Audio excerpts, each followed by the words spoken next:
Good evening. I'm David Ferriero, the Archivist of the United States, and it's a pleasure to welcome you to the William G. McGowan Theater this evening. And a special welcome to those of you who are watching on YouTube for tonight's discussion about Harriet Tubman, a woman of courage and vision. And an even warmer welcome to those of you who are watching us on C-SPAN. We're pleased to present this program in partnership with the National Park Service in celebration of the upcoming grand opening of the Harriet Tubman Underground Railroad State Park in Church Creek, Maryland. Before we get to tonight's program, I'd like to tell you about two upcoming programs that will take place in this theater. On Thursday, March 2nd at 7 p.m., a program titled The Glass Ceiling, Broken or Cracked will present a bipartisan group of former Congresswomen to discuss their paths to public service, the challenges they faced, and the obstacles women still need to overcome. Our partner for this discussion is the U.S. Association of Former Members of Congress. And next Wednesday, March 8th at noon, author Scott Miller will be here to discuss and sign his new book, Agent 110, An American Spy Master in the German Resistance in World War II. To learn more about these and all of our public programs and exhibits, consult our monthly calendar of events. There are copies in the lobby as well as sign-up sheets where you can receive it by regular mail or email, and you'll also find brochures about other National Archives activities. And another way to get more involved with the National Archives is to become a member of the National Archives Foundation. The foundation supports all of our education and outreach activities. There are applications for membership also in the lobby. And a little known secret that I keep divulging, no one has ever been turned down for membership in the National Archives Foundation. During the Civil War, escaped slave, Underground Railroad conductor, and abolitionist Harriet Tubman Davis served the Union side as a scout, nurse, cook, and spy. For all she endured and accomplished, her life is legendary. Legendary, but not legend, for the evidence of her deeds resides in various archives and manuscript collections, and here at the National Archives. In 1863, Tubman makes an appearance as a witness in a court-martial proceeding. At the time, she was working as a nurse at a contraband camp in South Carolina, and the court transcript allows us to hear her in her own words. After the war, she received a pension as the widow of a Union veteran, Nelson Davis, who had served as a private in the 8th United States Colored Infantry. Years after he died, Tubman petitioned Congress for additional benefits for her own services, outlined in her affidavit as nurse and cook in hospitals and as commander of several men, 8 or 9, as scouts during the late war. Congress received numerous documents and letters supporting Tubman's claim, and they, along with her affidavit, are here in the records of the United States House of Representatives. In 1899, Congress passed and the President signed legislation that authorized an increase of Tubman's pension to $20 a month for her service as a nurse. Tonight, a distinguished panel will examine the life and legacy of Harriet Tubman and the ongoing preservation efforts of her Maryland birthplace. We'll begin with a presentation from Marcy Wolf-Ross, Assistant Director for Tourism Development at the Maryland Office of Tourism Development in Baltimore, Maryland. Ms. Ross is filling in for Robert T. Parker, listed in your program, but unfortunately unable to be with us tonight. Then Dr. Ida Jones, University Archivist at Morgan State University, will lead the discussion. Dr. Jones is the University Archivist at Morgan State. Her scholarship is evident in numerous publications and speaking engagements, as well as radio and television appearances. She is the author of 3 books, all biographies of pivotal figures in African American history, whose lives in Washington, D.C. have been lesser known. Ladies and gentlemen, please welcome Marcy Wolf-Ross, Dr. Ida Jones, and the panel to the stage.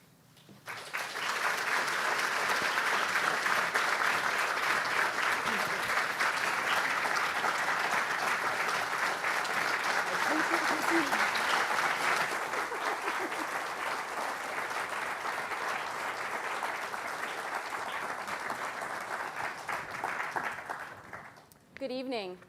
Again, I am Marcy Ross, and I work for the great state of Maryland in the Maryland Office of Tourism Development, and I'm thrilled to be here tonight to invite all of you to visit us in Maryland and to discover for yourselves why Maryland is the most powerful Underground Railroad storytelling destination on the planet. I'm going to take you through that invitation by sharing some of the progress we've made over the last 20 years and throughout the Maryland Underground Railroad Initiative. That initiative is an effort that is a true collaboration. It's a collaboration among the public sector and the private sector, government, nonprofit, for-profit, and really a statewide representation of a very passionate constituency who has come to the state of Maryland and said, will you please help us get this important story told and then share it with the world. So I'd like to share with you today where we are with some of the projects as part of our initiative. First and foremost, I'd like to share with you information about the Harriet Tubman Underground Railroad National Historical Park. As you can see here, it was established by President Obama on March 25th. Coincidentally, that's Maryland Day, through an executive order after many, many, many years of work in order to get that park established. It was actually the monument first, and then shortly thereafter, the National Historical Park. The mission, of course, is to protect landscapes and places that were important to Tubman's life, and as an enslaved child, young woman, and freedom seeker in Dorchester County. And then in order to actually have a national park, the NPS had to acquire land in that landscape where she was from.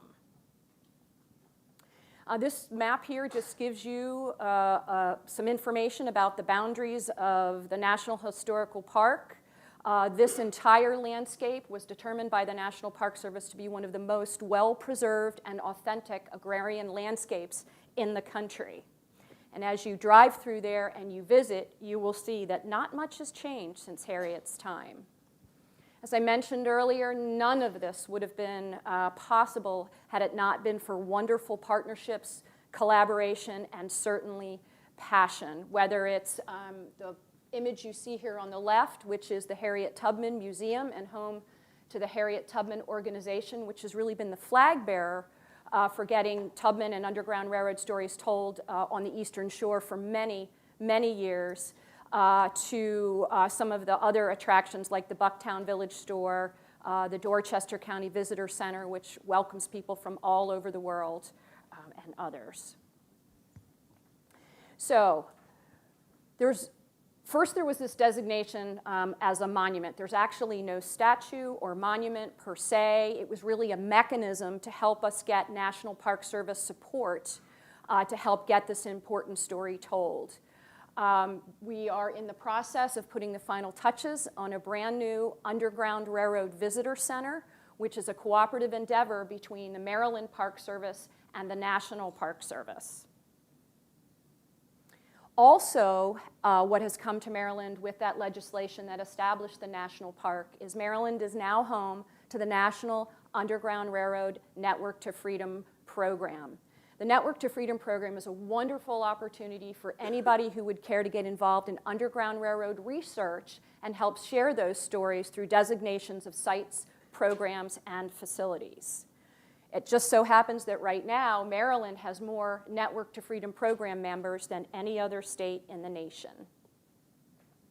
So just because the park is established doesn't mean that the work is over.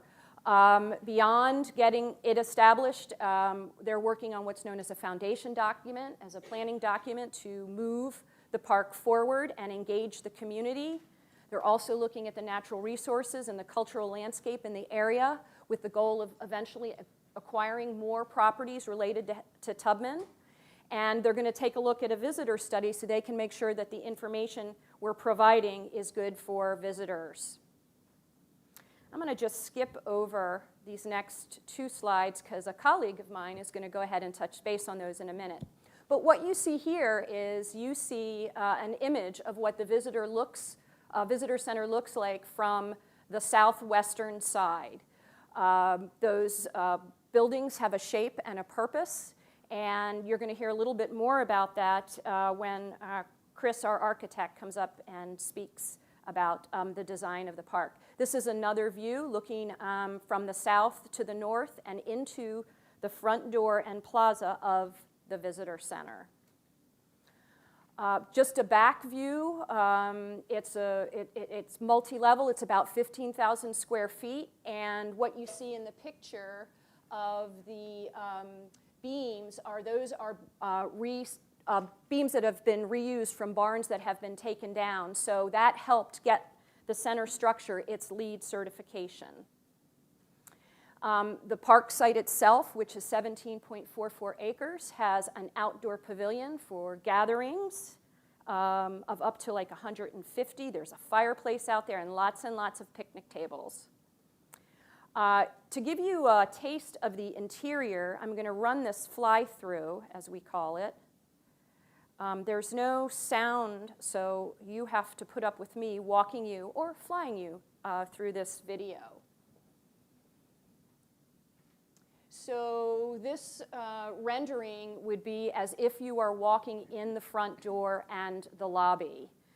And yes, it mostly focuses on Tubman and the Underground Railroad in Maryland, but because it's the home of the Network to Freedom, we have Network to Freedom exhibits, and we also have orientation exhibits to the Harriet Tubman Underground Railroad Byway, which was designated one of the best driving tours in the nation in 2008. There's a gift shop, but as you can see here, as a visitor, you are brought figuratively back in time through this gateway entrance and what we call affectionately the egg. And this is a very transformative space. It's one that will be filled with images and sound, and the goal is to have all of you leave your modern world behind and enter into Tubman's. So there are really 3, maybe 4 specific focuses of the exhibits. What you see here in front of you is you see Tubman's story, early life, and we talk about what it was like to be enslaved in Maryland, what enslavement meant in Maryland, and what it must have been like for Tubman as a little girl to have to live through what it is that she lived through. And if you think about Tubman, you know, she was born African. She was born as a woman, a female. She was born without any opportunity to have education. And later on in her life, she was also disabled. So when you think about that at the time and how remarkable she was, it sets a great stage for how you can move through the rest of the inside of the park and the exhibits. We move on to part of the story more known as the journey and her rescues, the times that she came back, her self-liberation, and her coming back for family. And she came back to get her parents and her siblings, others. But in her heart, her ultimate goal at the end was to come back and bring her sister Rachel and her children to safety. It's sad to say that Tubman never got to realize that part of her mission to free people, because Rachel was sold south and was never heard from or seen again. So toward the end, and the third part of the exhibits is what we call the journey. And we talk more about the greater context of Tubman, what she was faced in the Civil War, later in life, her work as a humanitarian, and her life in New York. And then we have here, we're moving down toward what's known as the Legacy Gallery. We have beautiful stained glass images, and it's a really wonderful place for contemplation and just a rest, because if you've ever been into a storytelling facility like this, sometimes the information you find can be overwhelming. We're cruising right by the theater here on the right, and we will take our leave of the interior of the visitor center. So, as I mentioned, this is really an invitation, and we would very much like for all of you to join us on Maryland's Eastern Shore on March 11th and 12th for the grand opening of the Harriet Tubman Underground Railroad Visitor Center. There's a wonderful programming that's going to be there. Dr. Kate Clifford Larson, who wrote Bound for the Promised Land, will be there giving some instruction. Our esteemed colleague Chris will be there talking about the View North, as well as some other wonderful programming, not just for adults, but for the whole family. And last, I would like to show you the landscape beyond the Tubman Visitor Center. As I mentioned earlier, Maryland is home to the beginning of the Harriet Tubman Underground Railroad byway. In Maryland, it's 125 miles of driving that takes you to the places where Tubman actually was born, lived, sought her freedom, and came back to rescue others. I will say that there's also some fun to have along the way, in addition to learning all of this great history. So here we go.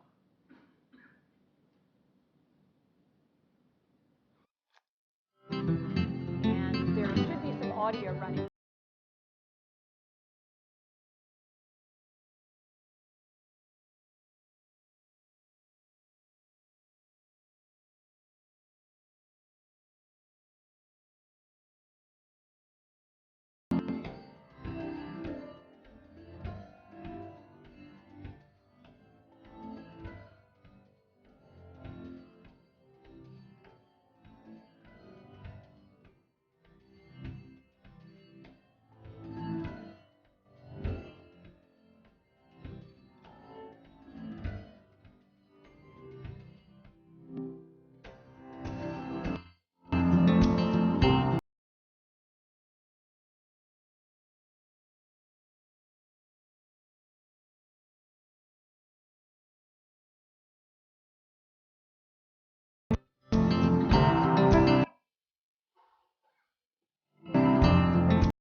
Now, if that isn't an invitation, I don't know what is.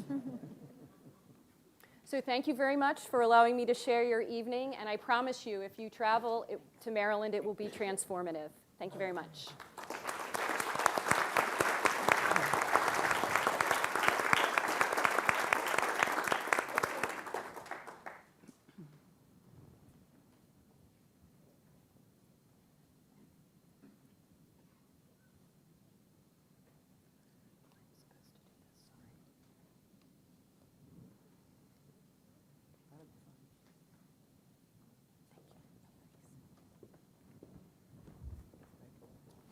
Good evening, everyone.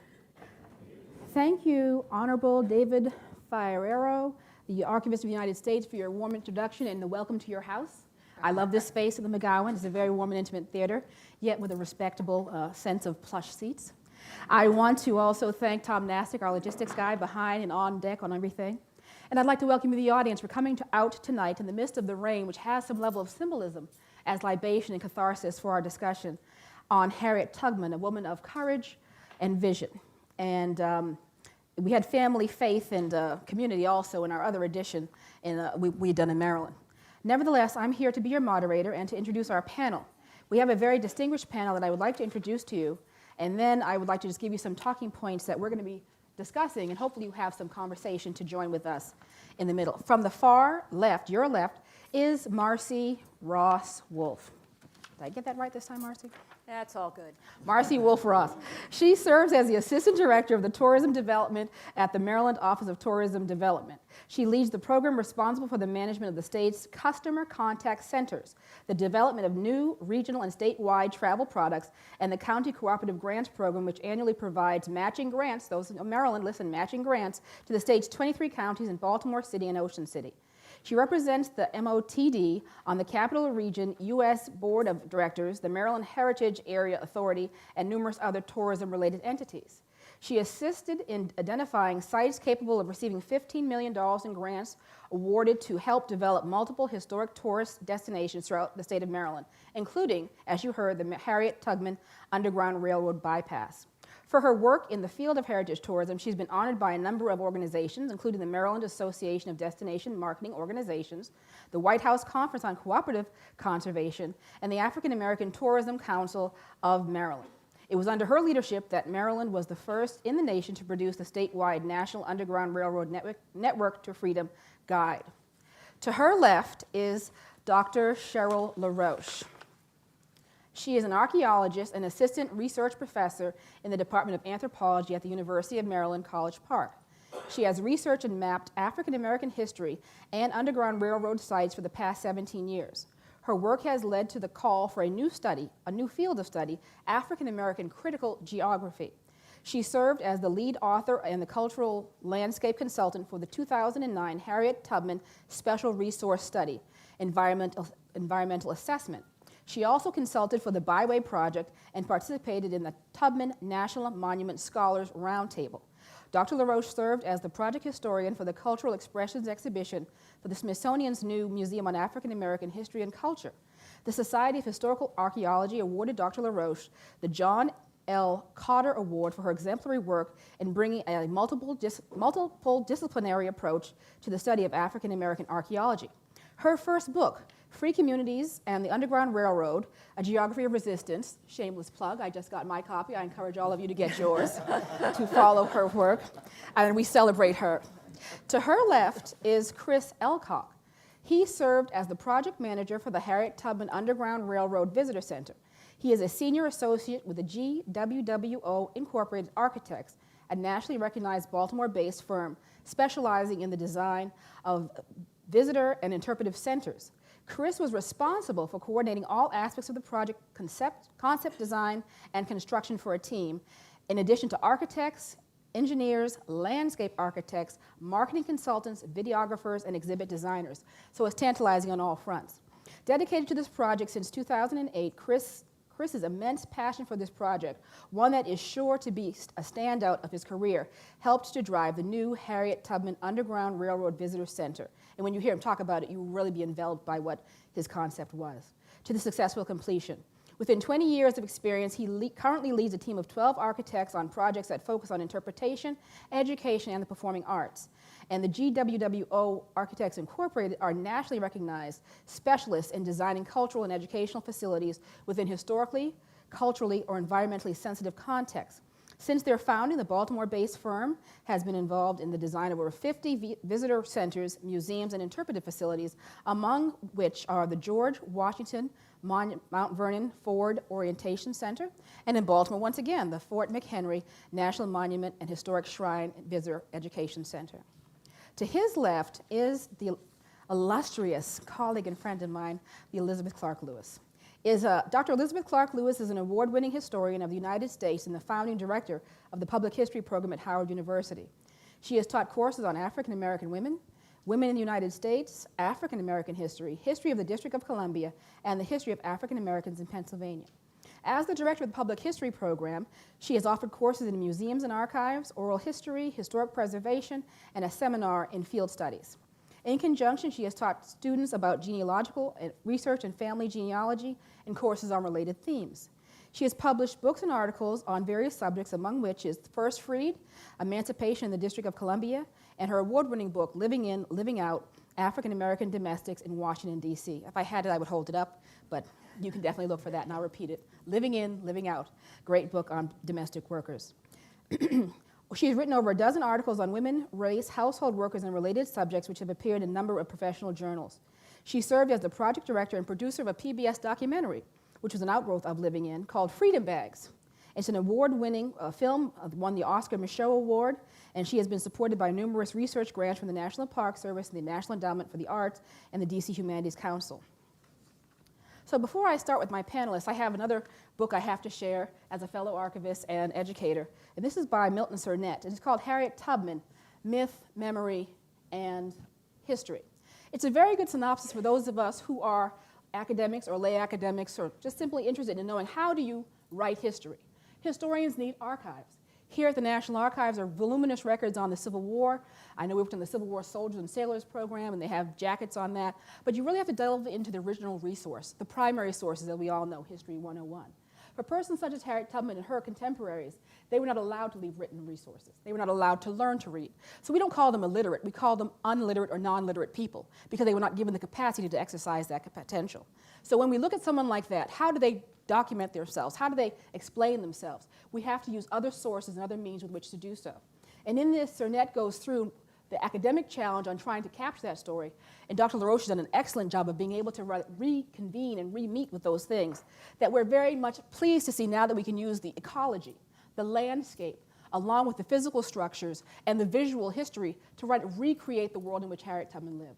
Those of you who were outside standing in the rain with me, it was very cathartic and almost somewhat mystical as libation being poured from heaven by our ancestors. She was very much an African person. Her parents were enslaved, she was enslaved, but there was a very strong Africanism in the culture that was in these rural parts of America.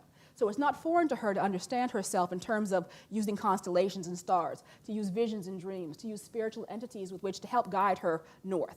She had no fear of being recaptured, and she made multiple trips back. So when we look at Harriet Tubman, we should see her as a prism, refracting the light of the enslaved person, the enslaved woman, the person desiring to be free, the person who sees herself as an individual, but also part of a community, and representing us as Americans. She was an American citizen, although a proto-American citizen, because it wasn't written in until about the 14th Amendment. But nevertheless, we celebrate her as a hero, a courageous person, and someone that we can see as a prism through which we can refract light. Of course, for Morgan State, I have to bring in Morgan State. They opened a dorm in the 1940s called the Harriet Tubman Dorm for our female students.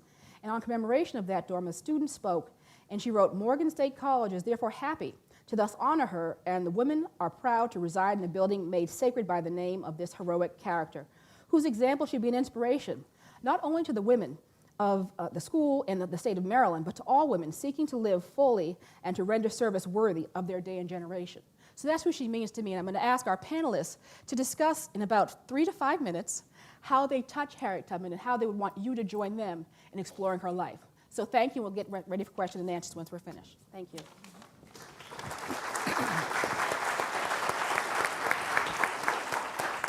Who wants to go first? Should Chris, you want to go first? Sure. Did you need the slides, or are you good? Yeah, Okay. I'll get up in a second. So, as an architect, a project like this is just an extraordinary honor, and for my life's work and for the work of the firm, we do what we call story-based design. We love projects where there's stories to be told, and then one day the opportunity to work on something like this happens, and just an extraordinary honor.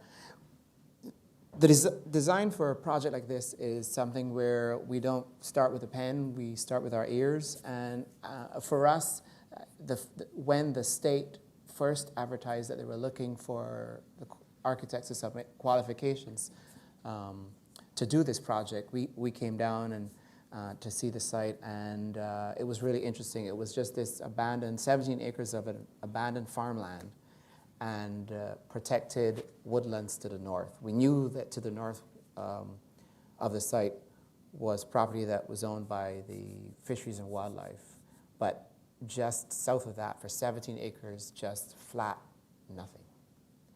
And most people, overheard most people talking about the fact that, well, gosh, there's nothing here. Is this just a blank canvas? And for us, everything was there. Everything was already there for us. You had an empty site, and you had to direct north these woods, and it made us think, why wouldn't anybody at any given time just get up and leave? What held us back? So many months of hard work and later we settled on this concept, and I hope everybody can see it. I'm going to try to see if, yes, it will work. So this, we actually developed 4 concepts, but this one is the one that was chosen. It's called the View North. And so north is up. So these are the woods that were there that we wanted to exploit. And everything about this, we worked really closely as architects with the landscape architects and the exhibit designers, because we felt that it all had to come together. And so essentially what we do is we start you at the southernmost point of the site, and then we take you, even while you're in your vehicle, on a journey north. And so this is sort of your first orienting principle. You realize then that the buildings, there are 2 buildings that splay open like this. And so you can drop off if necessary, or if not, you can take the shortcut loop and park. But then even when you leave your cars, you're again traveling north, and then you slip over in this direction towards the interpretive center. The entire site is made up of, you see several different tones of green here on this site, on these 17 acres, and it's deliberate, because what we wanted to do was make sure that we reinforced this view north. And we do that in the landscape, with the landscape design, by having a series of grasses at different heights. And what we're doing here is exploring different notions of concealment. Again, this is the Underground Railroad story. And so this area is the lawn, which is kept at what you would consider the traditional height that you would have grass, 3-4 inches. And then on either side, then we begin to change that height to knee high and then waist high. And so as you stand here, even as when you first come to visit the site, you may see people walking across, and they're going to be crossing in the memorial garden at various levels of exposure. You're going to be in the field at the same time that we saw this site back in 2008, and you're going to be able to look to the north. But other times, you're going to be amongst trees and amongst grasses at different heights. And at certain intervals, I will say, you'll notice that you have to make a decision. You have to make a decision whether you're going to turn here or turn here. Ultimately, we put you back on, we deliver you back safely to where you started. But you have this opportunity to make these choices, and so you have this opportunity to be exposed, fully exposed, partially exposed, completely concealed. And it gives you an opportunity to, we hope, even when you're outside, to think about those decisions, and think about that people had to make these decisions, and that it was not a convenient thing just to head north. Who could you trust? Who should you trust? And who may report on you? The visitor center itself is, we actually split the building into 2. I mean, they wanted a building. So the business of running the park is on this side, and this is where this is sort of the public side. And so this essentially is this building is really a non-building, because the Park Service, the National Park Service and the Maryland Park Service are located here. And so this is essentially just a wall to frame that view north for the visitor. And then, because it's a park and there are some recreation aspects, then this is the area where we decouple sort of the more serious aspect for the park to the areas of recreation. I'll go forward a little bit and explain to you again. This is another, because this story was so rich with possibilities and rich with information, we wanted again to incorporate as much as that as we could, even with how you would circulate this building. So this is just a blow up of the exhibit building, and many of us understand the notion and understand that, okay, you travel north towards freedom. What was interesting with Tubman's story was that she came back, and we can prove that she came back 13 times. We have official documentation for 13 returns. And so you come here into the lobby, you start, and you think that you're just going to head north, and the building actually goes from darker to lighter. There's more light at the top here than it is when you start to experience the exhibits. But again, we don't just send you on a northbound mission. You're going to get pulled across, and we understand that the escapes were never, if the escapes were linear, you could be caught much easier. And so you go through this story, and you learn all about the Underground Railroad and from the Maryland context. And then what do? We take you as she did. We return you back. You come back more enlightened and ready to go again. And so those are just some of the examples that where we talk about using the story and using the person and using the information that we learned to guide us with the architecture. We are avid readers. Architects are readers as well, and so we spent a lot of time combing through Bound for the Promised Land that was mentioned before by Kate Larson. But we also spent time with another book, James McBride's Song Yet Sung.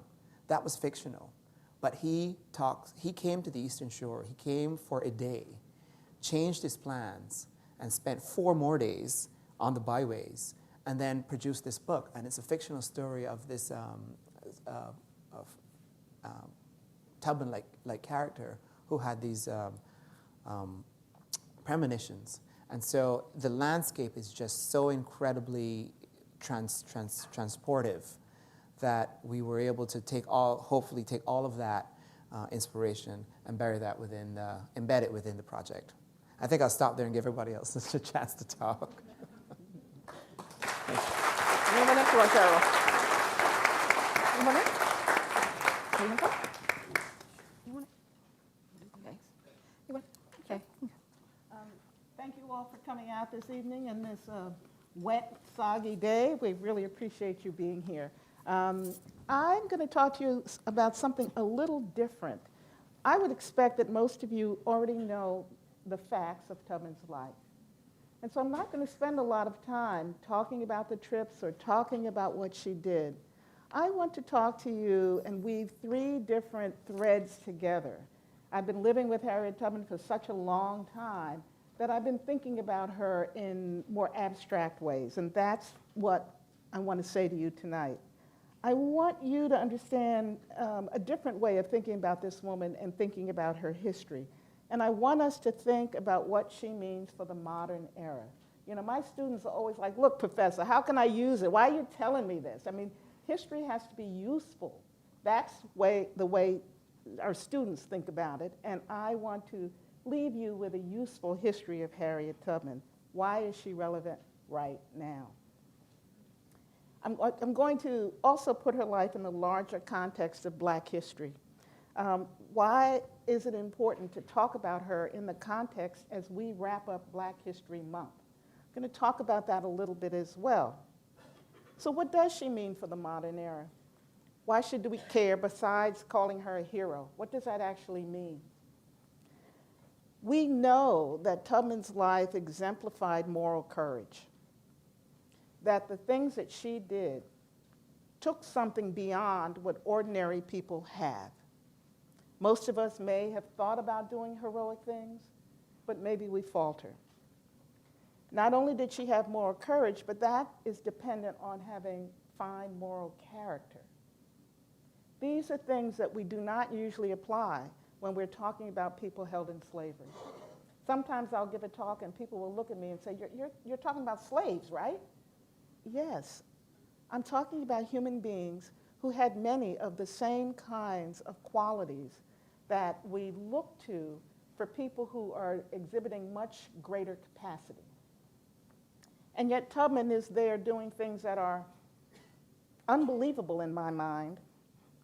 And as we think about ourselves, we can draw some examples for ourselves and for our leaders about stepping forward with the same moral courage that Tubman displayed in the face of injustice. When you are faced with difficult decisions, do you have the courage to step forward as she did? These are things that really resonate with me as I think about her. You know, she escaped not once but twice. And the first time she left, her brothers made her return.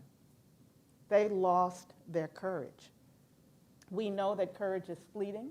We know that it can stay with us at one point and leave us the next. Tubman knew that, and she carried a pistol, because when your courage left you, she pulled out that gun and said, if my leadership won't get you there, this gun will. You will not be going back. She understood, however, that we're weak at times. And when we're weak, and when we are perhaps afraid to go forward, she needed something to encourage you to move through. So she knew that she had to build courage when our courage failed us. This is human nature. She knew how to lead when you lost the ability to lead yourself, when you lost your courage and your hope. If her personal assurance couldn't get the job done, then surely that pistol would. And she had a deep faith in God. And often that's been characterized by historians as superstition, that she had all of these. It's been treated very lightly.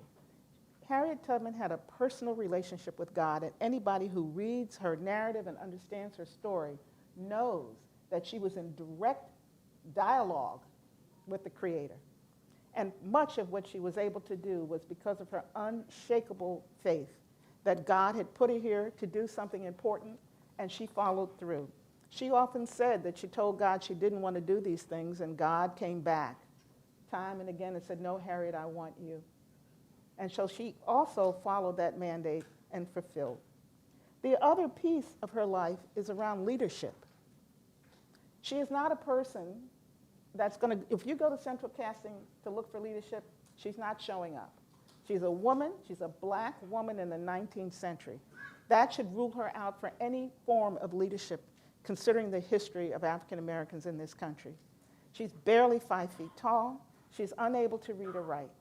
And yet she leads scores of people out of slavery.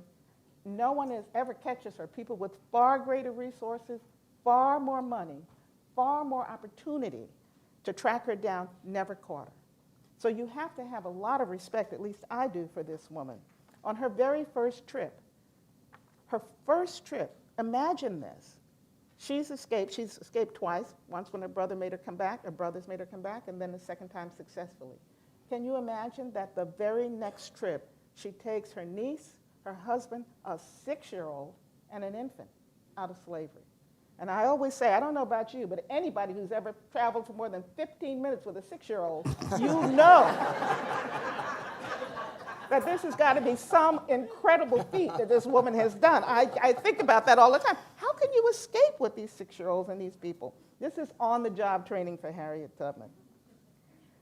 Her leadership shows courage in the face of impossible circumstances. And I want you to understand that just because you're being led doesn't mean you're experiencing leadership. We often confuse the rule of power and might with leadership, but it has nothing to do with either. Tubman showed a courage, moral fiber, and an understanding of how to bring people forward when she had few of the things that we would say are important for leadership. And the last thing I want to talk about is how this history is relevant for Black history. You know, Black history also, like Tubman in some ways, has been treated quite lightly. Sound bites, facts, you know, Black history moments, it's a month, and then we're finished. And yet, if we take that history much more seriously, if we examine the fundamental messages inside of Black history, without all the trappings of power and status or even education that often muddies the water when we're talking about leadership, we understand that Black history has a great, deep, important lesson for all of us to learn. Once we get away from thinking about slaves and minstrelsy and all of the ways in which Black history has been maligned. So all the moral lessons that our society wants to learn that we derive from Greek tragedies or Aesop's fables, they're all available inside Black history. We do not have to go to the Greeks. You know, you talk about rolling a rock up a hill. We have other stories in there that we can think about in terms of Black history. We need to go deeper. We need to apply the higher order thinking as we examine the qualities of her life, her leadership, her moral authority, her endurance, her perseverance, her fortitude, her compassion, her altruism. She's one of the world's great humanitarians. All of these qualities are qualities that are embodied inside of Tubman's life. And I invite you to think about her and to think about Black history with a renewed depth and with a much greater understanding that there's so much that you can derive for your own life from studying this woman's history and from studying Black history. Thank you.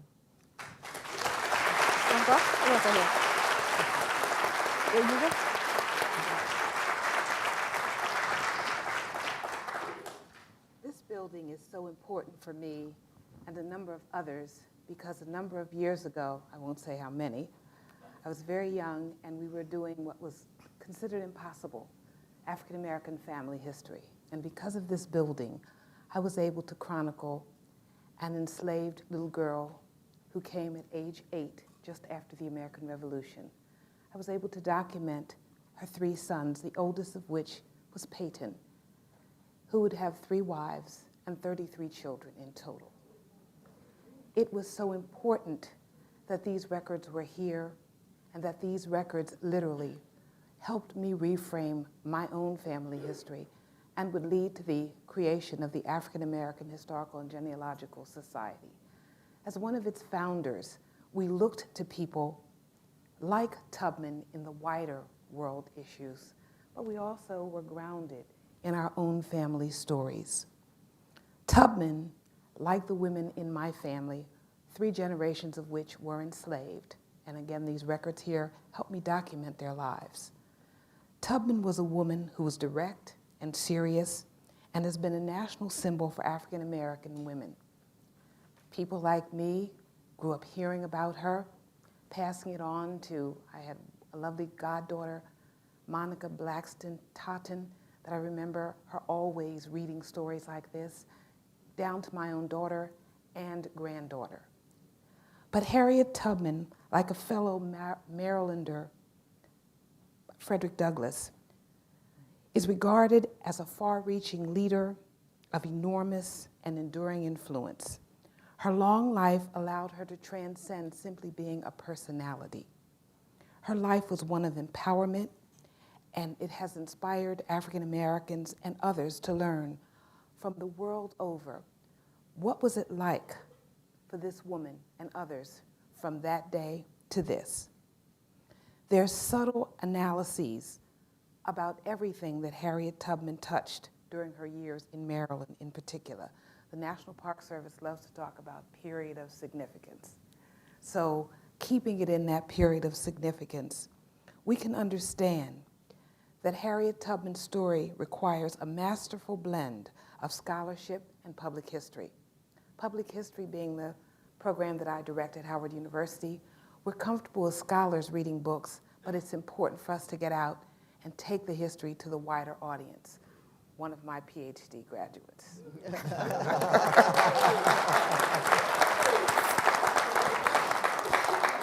This groundbreaking park creates a new way of understanding this wonderful landmark figure and the story of her courageous life. Kelly Smith wrote about the pseudoscience, for example, of the era that focused on African American, on women and weaknesses, and even included African Americans. But more than anything else, Harriet Tubman helps us understand that it was strength that would carry her forward. Frequently, when you teach students, they immediately talk about revenge. Why didn't people strike out and take different options? Harriet Tubman's story helps us understand how she pushed for equality and opportunity rather than revenge. And she made it work during her many, many, many, many travels back to take people into freedom and her push for liberation. The tension between property, which she was, and liberty, which she always sought, was always very, very serious. She always went back into Maryland to help people escape, but she was also unwilling to accept this system. She literally indicted this enslavement system and the conduct of its owners. She refused to accept these concocted stories about the happy enslaved person. And what she did was not only in her life reflected, she, at the end of her life, even wrote about it, so that it was clear, the message was lucid, what history really was for her. As I said, one of the things that public historians do is to take this story wider. And Howard University has a grant that goes beyond Harriet Tubman, this individual, and helps us center her in this wider community. And one person I discovered was a man, William Calderhead, who had been an American Revolutionary War soldier. And like every soldier, he received a land grant in lieu of pay. He immediately sold it, and I was reading his obituary, and it was so moving. He immediately sold it. And in spite of his many acts of bravery, he said the most important thing for him to do was to go back to Caroline County, and he lived out his life in Dorchester. What it tells us is that there are many people who, like Tubman, whether free or enslaved, felt it was very important to return to this area. And why did they return? This whole issue of cultural landscapes is so important. I've had the ability to go to the site when it was evolving, and it is so moving because the cultural landscapes help us understand how the environment can influence and shape an individual. A cultural landscape can be associated with a person or an event. It can be thousands of acres or a tiny homestead. It can be grand, small, as I said, a park, a garden, a cemetery, a campus, and much more. Collectively, cultural landscapes are works of art, narratives of culture and expressions of an identity. One of the most important and endearing cultural landscapes are found in North Carolina. They're the box pines of North Carolina. And African Americans not only escaped there for freedom, but after freedom, they worked there removing the tar and the substances from the trees. And one of the things that was unbelievable to me, being a person who evolved from an enslaved person in Virginia, were these V's that they put on all the trees. And as they pulled this sap forward, it created not only an economic base, but it created an important cultural landscape and a natural resource that's so important for us today. Just as we see those marks on the trees, just as I learned the footprints left for me by Peyton Johnson and this little girl, Winnie, we see that Harriet Tubman went over mountains and hills, plains, and most importantly, used the stars to guide herself and her people to freedom. But it wasn't just this one group that she took. It is so wonderful when you're at this site to see how the site helps you understand this journey that each of us take and how each of us move in our own way to freedom, justice, and a new sense of liberty. Thank you very much.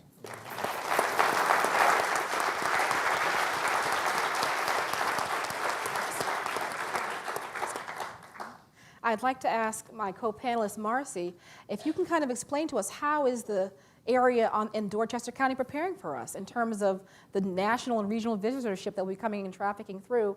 And I saw pictures of destination sites and some chuckles in the audience in terms of making it kind of light, but we have to make it an enjoyable experience. So can you talk about how on the ground and in the community, Maryland tourism and the parks, state and federal are working to make that happen?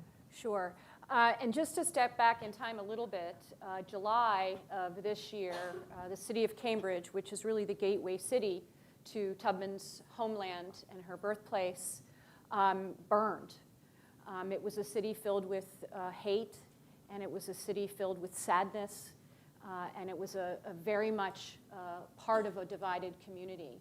And so for literally 50 years later, to have flipped that on its head took work not only by governmental institutions, but it took drive and determination by the people of Dorchester and Caroline counties and all over Maryland's eastern shore.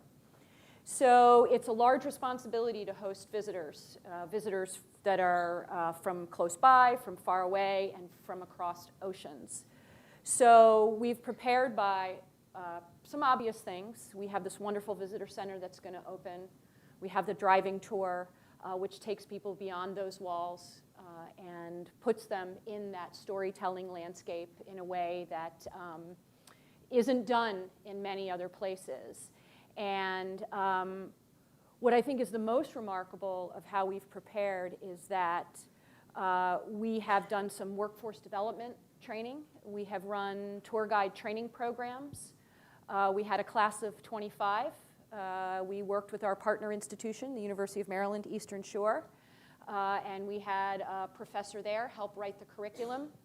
And we offered this training class to Dorchester and Caroline County residents only. Those are the two counties in Maryland that are host and home to the Harriet Tubman Underground Railroad byway.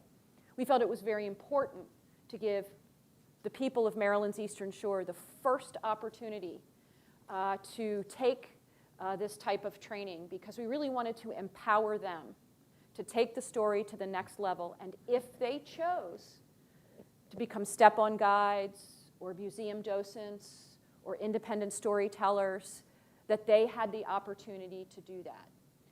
So not only have we invested in infrastructure of the built kind, we've invested in people who are willing to take the time to learn more and share the story.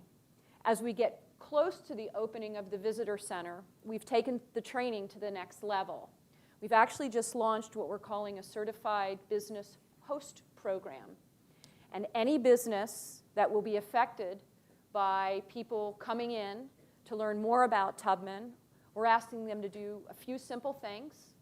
Watch a video that talks about the importance of hosting visitors from around the world, and in particular on the Eastern Shore. Sometimes it's not so welcoming to people from the outside. So we wanted to make sure that if somebody came and they weren't dressed the way they were perceived to be dressed, or they had an accent, or they got frustrated, believe it or not, with the farm equipment that rolls through that agrarian landscape, that the people of Dorchester and Caroline County had an opportunity to understand that when you invite people from all over the world to come and see what you have to offer, there's an opportunity to tell them stories, and if you choose, grow your businesses or bring them into your museums and help continue on the story. So it's a relatively easy certification to have. So not only do we want the residents and the business people of the Eastern Shore to capitalize on this opportunity, we want to make sure that people that are coming from near and far are welcomed into that community. Because I'll tell you, thinking back 50 years ago, it wasn't always the case. That's a very good portrait of American small towns. We have microphones on either side of the aisle, so if people want to start to line up for questions, we can do so. Because I'm glad I can ask the panelists some more questions, but we really want to make this conversational between you as well as us on stage. So I'm glad to take another round of questions from the panelists, but if anybody has a question they would like to go to either microphone, please make your way there and we'll get ready for questions and answers. So for our second round of questions in terms of the panelists and your classrooms, how do you think that can be for a student to learn, both a domestic and international student? What kind of takeaway should they have in terms of not only college level, but maybe high school or elementary school? Because we have to grow into this knowledge and this sensitivity in a rather fraught informational landscape we're in right now. So how do you see that working for elementary and high school students, both domestic and international? You know, one of the things that when I talk about an African-American critical geography, when you think about it, we should have had this a long time ago because so much of the experience of African Americans is embedded in the landscape. And because literacy is withheld, we don't have the luxury of having all of the books and things. And so the Tubman landscape was one of the places where I began to really develop my sort of landscape theory. And that when you think about how African Americans are interacting with the land, particularly on the Underground Railroad and Escape, that this is a way for elementary school students to learn geography, to learn math, to learn orientation about astronomy. When you think about all of the different components, this is how, when I talk about using African American history in a fuller and a richer way, this is one of the things that I'm talking about. And so when you get to the high school level and college level, and even now, I'm working with another government agency to look at how do we map many of these African American experiences, because what I'm finding is that even we are woefully lacking in maps that actually help us understand our world and our geography. So there are really opportunities across the board to understand this critical geography in a new way, and the landscape of the Eastern Shore is a great laboratory to begin to talk about it.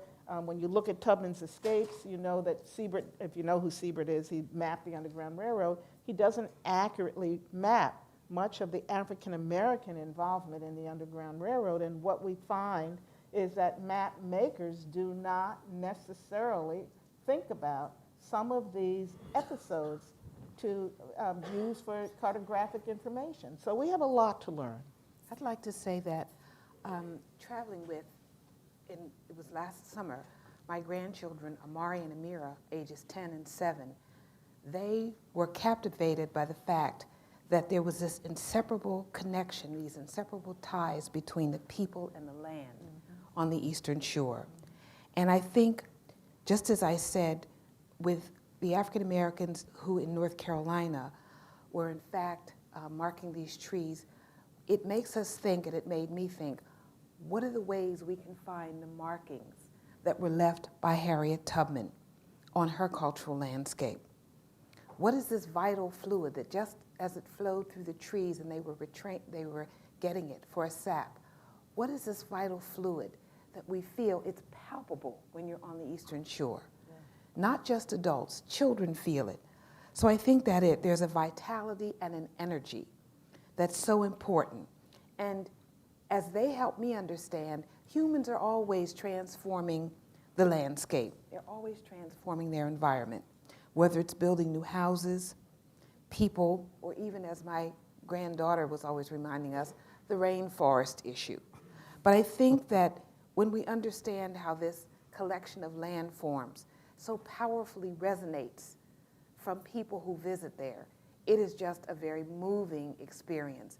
And in particular, I'm so glad that the architects and those responsible allowed it, as we were moving into evening, to allow just everything in that landscape to speak to you.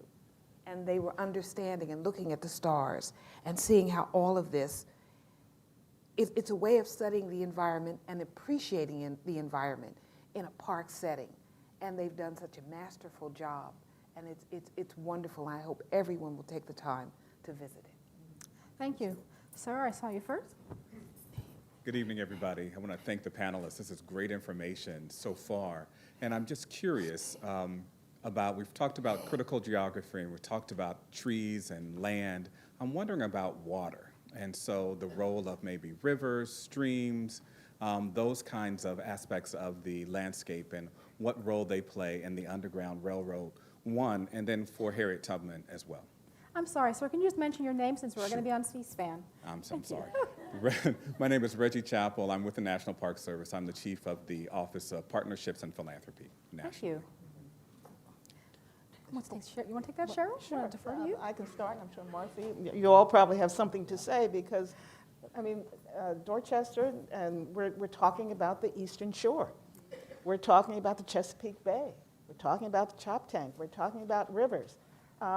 Remember that you cannot, except for a small strip between Maryland and Pennsylvania, you have to cross a major body of water to get out of slavery.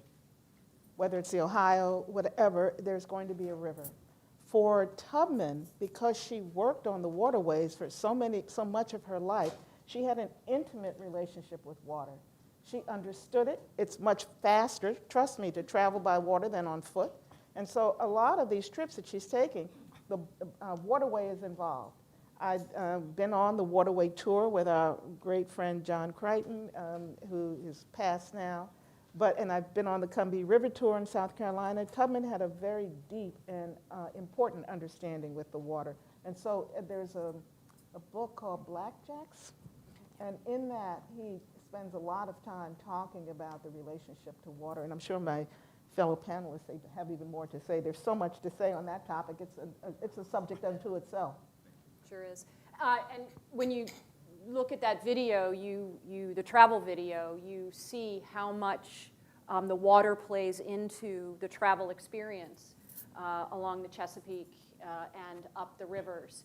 And again, to get out on the water and to see the land from the water is a completely different perspective than experiencing the water from the land. And for me personally, that represents changing perspectives dramatically, because when you do that, you change the way you understand things. It's like we've all been taught that American history starts when the colonists got here. And if you flip that on its head and you look from the west to the east, it's a very, very different story than when you look from our eastern part of the United States to the west. So I urge you, when you come and visit, because I know you all will, to get out and take a kayak tour. Get on the Nathan of Dorchester that you saw there and get your narrative of what it was like to be on a skipjack during Tubman's time. You know, and I just want to add one more thing. You know, escaping with children, it's much more arduous on land if you can get them on. We have a escape out of Dorchester where a family of 6 leaves on Good Friday. And they have a head start because all of Easter weekend, of course, people are not paying attention. And, you know, it's not until Monday or Tuesday that people realize they're gone. They took a family of 6 out of slavery, and we're almost 100% positive that they went by boat. Thank you. You have a question here to my left? Yes, I'm Sharon Mitchell, and I'd like to thank the panel and the archives for having such a wonderful evening for us. My question is about continuing to understand Harriet Tubman's role as she moved out of Dorchester and, you know, southern Maryland up into Baltimore, which is where I'm from. And, you know, some years back, I met Dr. LaRoche when we were trying to look at Underground Railroad sites in Brooklyn, which really thought they had no part of the Underground Railroad, and that turned out to be quite contrary, thanks to Dr. LaRoche's approach to looking at things. In Baltimore, I was consulting with a church about a property they had acquired and met with the congregants about what they'd like to see happen, and what I kept hearing was about their homes that were a part of the Underground Railroad, and this property was as well. And we hear stories, and we start to see, especially since I've read Dr. LaRoche's book, activity that has been non-documented in traditional terms of Harriet Tubman's activity in Baltimore. So I'm curious if you have a way to start helping that get integrated into the site down at the Eastern Shore. Like, how does she bring people up through the city and further north? It's very important, and one of the persons in here, Dr. Betty Gardner, did a wonderful study on the impact of Baltimore. And there are a number of studies that help us understand that as a city that had a great deal of water and activity, Yes. and a large free African American community, there was this interface. One of the realities that public historians are constantly pushing against are the stipulations that in some ways are being imposed on sites for the Underground Railroad. For example, we worked on a site that an escaped individual said they had hidden in this cemetery, and it was documented in several other narratives. But unfortunately, it didn't meet the criteria of those who are certifying Underground Railroad sites. And I think there's going to be a tension, because there are many ways, as you're seeing and you're experiencing, there are many ways that people involve themselves with the Underground Railroad that may not meet this somewhat, for me as a public historian, artificial test. Yes. But the people know the history. The people leave the oral records, and there has to be a way of getting these stories in and then allowing these stories, like the story of my own family, this was about a year before Roots, to stand on its own. That there were 4 living relatives of this slave that were telling the history. Nowhere else, eventually I was able, in the Virginia archives, to certify some of it. But if none of it ever was corroborated, when will we let these stories stand on their own? And I know that that is touchy for the Park Service and other organizations that are stipulating and creating these, and they're very important ways of documenting and affirming. But people running away didn't leave a neon sign. They were breaking the law. Exactly. And so I think that as this new way of understanding and being sensitive to history, as history changes and is more embracing, I'm hoping that more of these homes and churches and other environments that African American, including cemeteries, Oh, yes. where people would hide during the day and then they ran at night. How in the world are we going to expand our sense of how this runaway story has to include more non-traditional sources and resources? The waterways, the lakes. We have to be able to look for footprints in some cases that don't exist, but we have to be tenacious enough to believe the stories of the people and build on those stories, not simply saying, these are the stipulations, you meet them. There have to be new ways of doing this. You know, one of the things I really feel like I've pushed the envelope around some of the criteria. And so that critical geography and using the landscape, Yes. that's evidence if you look in a new way. I also have been pushing, successfully I would say, and talking about how to use oral history effectively. And I jokingly say, everywhere I go, this is what I know about oral history. There's going to be something that's wrong. The fact is wrong, the name is wrong, you got the wrong date, there's something, it's going to be, as we say, jacked up. There's going to be something the matter with the history. However, the event actually happened. And so with history, if historians find one fallacy, they like to throw out the whole argument. If I find an oral history that's completely accurate, I know it's not what I want. I'm looking for that tension. So there are ways to use oral history responsibly, or not responsibly, that's not the right word, effectively. Yes. And that there are ways to use the landscape effectively and trace those oral stories and believe the people when they tell you. So there's a tendency to tacitly call people liars because we don't accept the history that they give us. And I'll say, because I see a number of young people here, if you're looking for a great, viable topic to study, Harriet Tubman in Baltimore is it. Because even if you look in Kate's book, she kind of glosses over Baltimore. And we know that she's operating as a base of strategy out of Baltimore. So anybody who needs a thesis or a dissertation or a senior seminar paper, Harriet Tubman in Baltimore is it.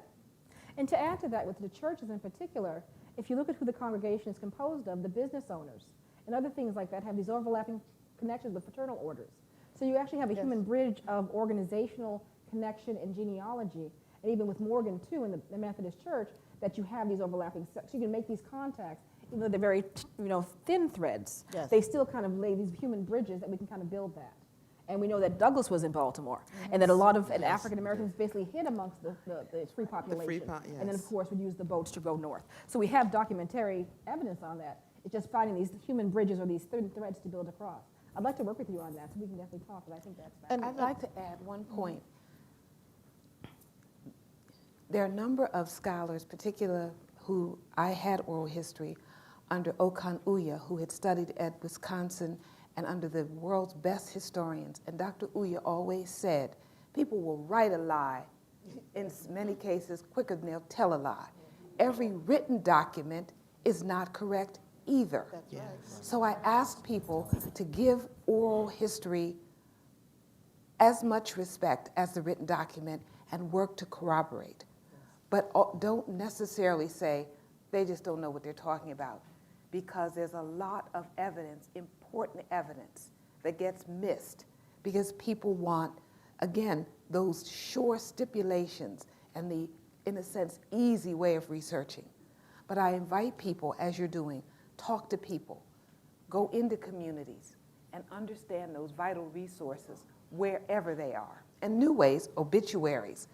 There are all kinds of records you can use that help you understand what you're hearing, but at least be sensitive and be open to listening. And if I may just ask, is the Maryland Tourism Organization doing anything in that regard? With Baltimore? Yes.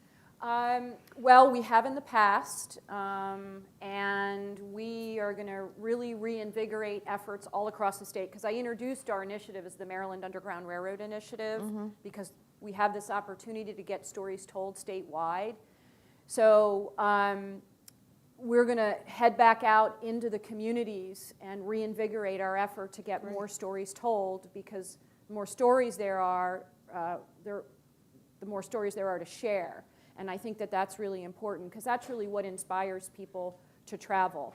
I know this sounds hokey, but we really want to keep the efforts moving forward to get these stories told, in time for 2020, which is the release of the 20. So being a crass tourism marketer as I am, we want to use those opportunities to be in the media in a positive fashion to tie, as one of those milestones. So. Great. Thank you. I'm happy to give you my card before you leave tonight, and I will certainly, keep you posted if you want to get in touch with me, because we would love to have, further conversations with Wonderful. anybody who's willing to come to the table. Thank you. Thank you for your patience, sir. Ahmed Nuruddin, and very pleased to be here. As I listen to you talk about alternative sources, the president is a big manufacturer of alternative sources, so you want to be careful how you put that out there. I'm serious. As I hear you talk about the impact of the environment, and I listen to, ma'am, the tourism talk about flipping it on its head. To what extent is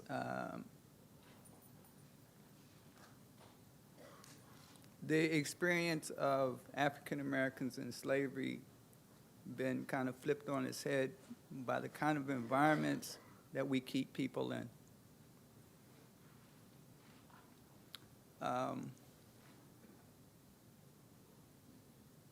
Where am I? If you look in most areas where the Underground Railroad took our people to, they're mostly urban.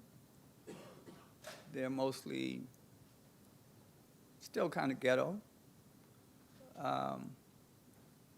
And I would submit to you, as intentional.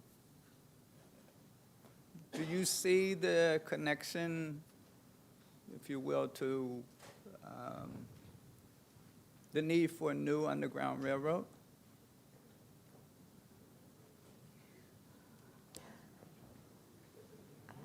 I'm not sure if that's pertinent to what we're talking about, but I understand what your intention is in terms of that history being reflected in the current situation and kind of making those connections. I would posit to you, actually, there is a discussion going on that the ban of immigrants, that there's actually going to be a new Underground Railroad for the immigrant population because of the fear of being deported. So there is a conversation, a buzz about that model being used in a contemporary situation for persons who are facing similar dilemmas by threat of deportation. As far as African Americans are concerned, I would go to Cheryl's critical geography discussion on what happened with what they call root shock, African American communities being disrupted by World War II, with highways being driven right through communities and communities being totally destroyed, people being warehoused in public housing. So it wasn't intentional that those individuals who escaped enslavement moved into ghetto areas. That's not true. They moved into enclaves of familiarity that were rather African American. They were mixed communities of lawyers, doctors, dentists, and laborers. So our historic neighborhoods have never been, quote, ghetto. That really doesn't come into the 1960s and 70s when you have the economic sucked out welfare increases, and so therefore there's an orchestrated effort to make that an impoverished area. So even in the midst of public housing, it wasn't a bad thing. People lived with pride in those spaces. So, but when you have a situation that's pushing and pulling, and I would suggest you Mindy Full-Love's work on root shock, talking about Philadelphia in particular, the destruction of a neighborhood systematically creates an implosion on that community. And we're looking at that now. So now gentrification is doing the broom and making them pretty again. So there's a whole situation there, and I defer to you, Cheryl, to add to that. Use the critical geography that I'm talking about and map any of these situations. Redlining, you can look at the introduction of the railroad, you can look at urban renewal, you can look at almost anything. When you map it, you begin to see that there is a chess game isn't the right way to put it, but that African Americans are shunted through the landscape, sequestered. Sometimes in black communities, there's only one way in and one way out. There's a lot of things going on in the landscape, and when you take that bird's eye view and look down, there are things that are still parallel to what you're talking about. And I agree with Dr. Jones that I just had a long conversation with a woman who is an immigrant, and there are parallels starting to take place around the Underground Railroad and people in modern day, and also for women. That women are struggling in particular ways, and they've had to resort to many of the same tactics. And so your question is, I think, a difficult one to answer, but well placed. And yes, I do see parallels. Thank you. Yeah, thank you for your patience. Good afternoon. My name is Dr. Hudgens, and I'm very happy to be here today. I just would like to thank the Lord, thank the panel, thank National Archives for this event. I'm just so happy to see this come to fruition. I love the nickname of Minty, and I'm just so happy to see this come to fruition. I just have some comments and maybe a question or two. I did participate. I went to the Harriet Tubman Museum in Eastern Shore some years ago, and I saw a flyer there. And at that particular time, they were advertising to come to Capitol Hill to talk with the congressman about the project here. So I did participate in that, and I really lost track and haven't really been keeping up with things, but recently I saw this particular flyer about this event tonight, so I'm just really happy happy to be here. And I would like to know, I got in a little bit late, when is the park opening in Eastern Shore, and what about the end of the national park, the other end of the project in New York? And I think I had another question, but I can't think of it right now. Sure. Thank you so much. So the park opens March 11th, which is a Saturday, and there's lots of great programming on the 11th and 12th, all throughout the weekend. The park in Auburn has been authorized. It's going to be the Harriet Tubman National Park, National Historical Park, as opposed to the Harriet Tubman Underground Railroad National Park, which is what we have in Maryland. And that is a much more recent development, and so I don't know yet when that will be open to the public per se, but on any given day, the church is open. You can see the gravesite. The museum in where her house was when she was a humanitarian, the visitor center, is open there now. And so I forgot, did you have another question? Oh, that was it. Okay, great. Well, thank you. Oh, it was Harriet on the Hill. That was our initiative to get, or our project to get the park authorized in both Maryland and New York. You were involved in that? I sure was. Okay. I sure And was. what is your name again? I'm sorry. Marcy Ross. Okay. Yeah. Yes. Thank you so much. God bless you. So as time allows, we have 4 more questions. Lady, Okay, I'm Alicia Cohen. I'm from Loudoun County in Virginia, and we have several sites, Underground Railroad sites in Loudoun County. I was always interested because Frederick Douglass was from the Eastern Shore also, and in Easton and other locations, there are statues of him and all kinds of monuments and plaques. So I was wondering from the scholars if there was any relationship between Harriet Tubman and Frederick Douglass? Did they know each other? Were there estates, the plantations where they lived? Because I don't know the landscape that well there. I don't know how close they were. We don't find documentation that they knew each other while they were on the Eastern Shore. But there is a newspaper article, and forgive me, I can't remember the date, where Frederick Douglass talks about housing Tubman when she comes through with some escapees in Rochester. So yes, they do know each other.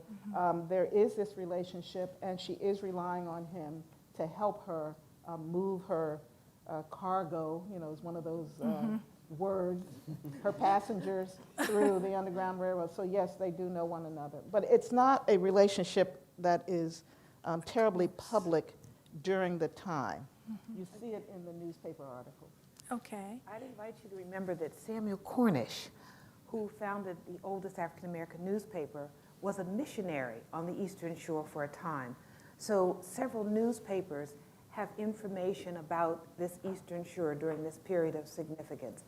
I'd also ask you to remember that as these individuals are interacting with each other, they're breaking the law. Yes. So much of what they do in support of each other and working within the networks they create and expand, it's outside of the legal system. And until almost 1866, their citizenship is even in question. So they're not going to leave an extensive record. It's inferred in many documents. And I think the Maryland Hall of Records has a number of very good records that help us understand it. But I'd ask us to be a bit more patient and understanding that what they're doing had to be outside of the law, and they had to be extremely careful with everything that they did. And so even down to writing about it, even in later periods, it was very sensitive. And you can laugh, but when doing oral history with individuals who had, there were 4 of these children who had 29 brothers and sisters, the older group, there were 3 wives, the older ones, one of them escaped. And you can laugh, but the people I interviewed, they were sworn to secrecy because they believed they could go back. Now this is in the 1980s. They could go back and get the relatives of these children and re-enslave them. Oh. You cannot understand people who grew up in this era, that this belief about this system of enslavement was numbing. And even though we can be very sophisticated about it, these 4 children, who were the children of an enslaved man and several generations of enslaved people, believed in their hearts somehow that this system could still reach out and get them. So I think that we have to be sensitive to how real enslavement was for individuals. Goodness knows for Frederick Douglass and, of course, Harriet Tubman. Okay. I just have one more question for Marcy related to tourism. And this is because I also work with the Journey Through Hollow Ground, which goes throughout 5 states on the western end of Virginia, Pennsylvania. And just like your system, there's economics around that. And so we're having people come to visit a site. And I guess my question is the visitors group and the Chamber of Commerce working with African American businesses to take advantage of the increase in economy, the money that comes in? Because the Visitors Center and most of the Chamber of Commerce's, they look at these sites to generate an increase in economic standing in the area. And so as a visitor, I always look at, Is there someplace, can I shop? Are my dollars going to turn over several times? And unfortunately, when I go places that, as in Easton, I don't think I ever found an African-American business in Easton, but I'm standing right in front of Frederick Douglass, in front of the courthouse. So I guess I'm asking, is there any component within the plans of this total tourism activity which would help small businesses in the area to benefit? Absolutely. Okay. We, through the Certified Business Host Program, we're engaging all businesses as much as possible.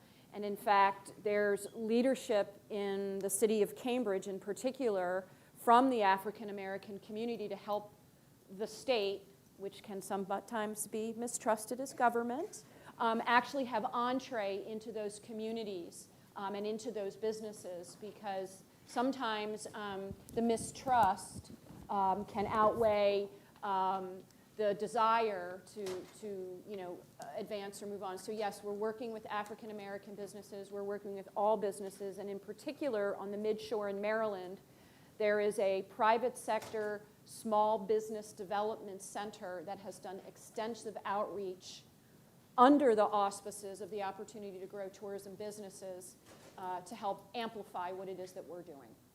Absolutely. I'm going to ask for the next 3 questions to be asked in succession. I'm getting my time, so if we can just have you say your question, your name, your question, and then we'll try to have the panelists make a suggestion of who will answer, so we can get everyone's question in. Sir? Sure. So I'm Eric Pabereski. My question is, one of my personal heroes is Sojourner Truth, and my understanding is that she met Harriet Tubman once during the Civil War. My question is she mentioned at all in the Visitor Center in the way that Frederick Douglass seems to be? I know she's not a Marylander, but... Okay, we're going to table that, and we're going to have your question. Yes. Hi, I'm Emily Golden. I'm a freshman at the George Washington University. And with the president's seemingly limited knowledge on figures like Dr. King and Frederick Douglass, how does that impact the significance of elevating these stories? And what role can my generation kind of play in continuing to share those? Thank you. And sir, your question? Yeah, I'm Dr. John Willen. I'm affiliated as a volunteer with both the Smithsonian and the National Museum of Civil War Medicine. And I got involved in the TV show as a technical advisor, Mercy Street. And I know that on Underground, another TV show, if they have cast an actress to play Harriet Tubman for the next season, have any of you been consulted? And if so, what do you think their take is going to be on Harriet Tubman? Because they sort of tend to over-dramatize the Underground Railroad in the first season. And there's also, I just signed up for the March 11th, there's a bus trip from Washington up to the Visitor Center, an all-day bus trip. So Great. I think they still have places available. Great. So we have questions. We have a question from a freshman student. We have a question about Sojourner Truth and, of course, how history is played out on the small screen. So would anyone like to take one of those questions or answer all 3, because time is... Heritage tourism is an important part of what we are now doing in history, particularly in public history. So I think your question is very germane. We have to understand how history has to make sense and engage. And one of the things, again, traveling with 2 grandchildren, they love the fact that there are the Junior Ranger programs and there are coloring books. So there are ways to engage individuals. Again, because so much of it dealt with the waterways, you get that energy. I would also add that while we don't always like to be very supportive of popular culture taking historical questions, sometimes we need to be very glad because it at least gets it out to a wider audience. And so I think that even if it's not always totally correct, that at least it has people looking at these images and thinking about them. And even a person who was a journalism student who was finally won over to history, you can see how there is this possibility of taking something like journalism and how history just usurps it and moves it all forward. Mr. Elcock, I saw you reaching for something. I was going to say that I know we addressed Tubman in the Civil War and our contributions in the Civil War. To be honest, I don't quite recall how much of the Sojourner Truth piece is told at this point? I don't think it's told at all in the visitor center because the Tubman and Underground Railroad story, because it's not just Tubman, it's lots of Yeah. Underground Railroad stories. But to me, that would be an inspiration for you to start a movement to figure out how we get that done, whether it's Maryland or anywhere else. And with regard to our leadership in the White House today, and at any time you find people who whatever. I say again, keep ever moving forward. Use the principles of Harriet Tubman that we heard so eloquently today to overcome that kind of obstacle and that kind of enslavement of words, and be inspired and use those. And what can young people do? Okay, so I'm a mother of a 25-year-old and a 24-year-old. Get out from behind your screens. Go to the places where these things actually happened, whether it's the Eastern Shore for the Underground Railroad, or it's the Grand Canyon to look over, because there's no place like being there, and you simply can't get the sense of all of this by sitting at your screens and keeping your noses and your heads in your screens. Get out and put your feet in those authentic places where the things actually happened. But I'll take the opposite view and say, particularly for African Americans, when we're doing these things, the digital humanities is the hottest thing out there. And so if you're looking for a area of study, go into the digital humanities. We need you, because everything that we do now, we're relatively old. And so, we're not that great with technology. And so they're scanning documents, they are transcribing documents. You don't go to the archives. All of these archivists are trying to get you not to come. They don't want to see you. They don't want you to handle their stuff. They want you, they're scanning it. And so it's very important, because if you have the digital training or the IT training, but you don't have the history, you're not serviceable to us. And so we need you to have the historical piece, the geography piece, and the IT piece. That is really critical for the work that we're doing. And so I would invite you to marry those things, wed those things together, so that you could really be effective in the work that we all do. Well, I want to thank the audience for staying with us through all the closed doors, and I want to thank our panelists.